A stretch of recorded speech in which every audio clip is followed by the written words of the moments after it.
Good morning, class 8. In the today lecture we will discuss about the chemical properties of metals and non-metals. In the previous video we discussed about the reactivity of metal and non-metal with the oxygen, but today we are going to discuss about the reactivity of metal and non-metal with water. Okay, so reactivity towards water of metals and non-metal.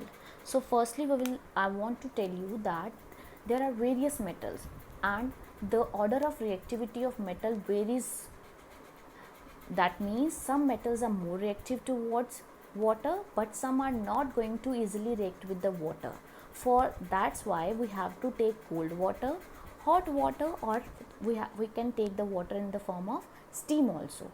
That depends what type of metal we have chosen. Okay, but mainly when the metals are going to react with water, that water, if we are taken the cold water, there is a formation of metal hydroxide and hydrogen gas is liberated. And this hydrogen, the arrowhead in the upward direction shows that hydrogen gas is, this is the liberation of gas. Okay, hydrogen gas is there, and this hydrogen burns with the pop sound, that is a mini explosion. Whereas some metal are going to react with the steam also, and they are leading to the formation of metal oxide, and hydrogen gas is also liberated. And this is one of the most important question: which gas is liberated when metal react with water? That is, there is hydrogen gas, and this burns with the pop sound. First example is sodium. When sodium, because sodium is so reactive, it can easily react with oxygen, it can easily vigorously react with oxygen and water. So that's why we have to keep this sodium under kerosene. We can't keep it in air or in the water. So that's a very important question. Name one metal which is stored under kerosene, and that metal is sodium. So sodium is going to be stored under the kerosene only, because this is very reactive metal, and it going to be vigorously react with the water and oxygen also, and lot of heat is produced. Sodium plus water, and which water I have taken, that is the cold water.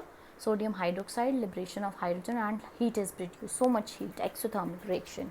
Whereas the magnesium metal, it is going to react with the water, but which water is there? Hot water we have taken. Magnesium hydroxide, hydrogen is liberated. And the next example is aluminium. Aluminium metal is going to react with the water, but the water is in the form of steam. There is aluminium Al2O3 plus liberation of hydrogen is there.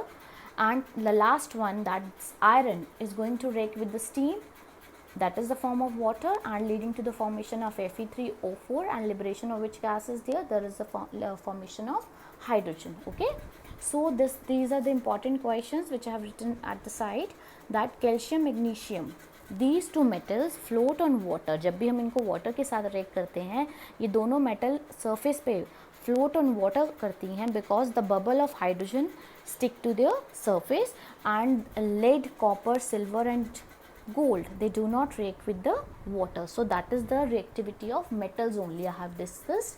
In the next video I will discuss how the non-metals are going to react with water. So is it clear up to here?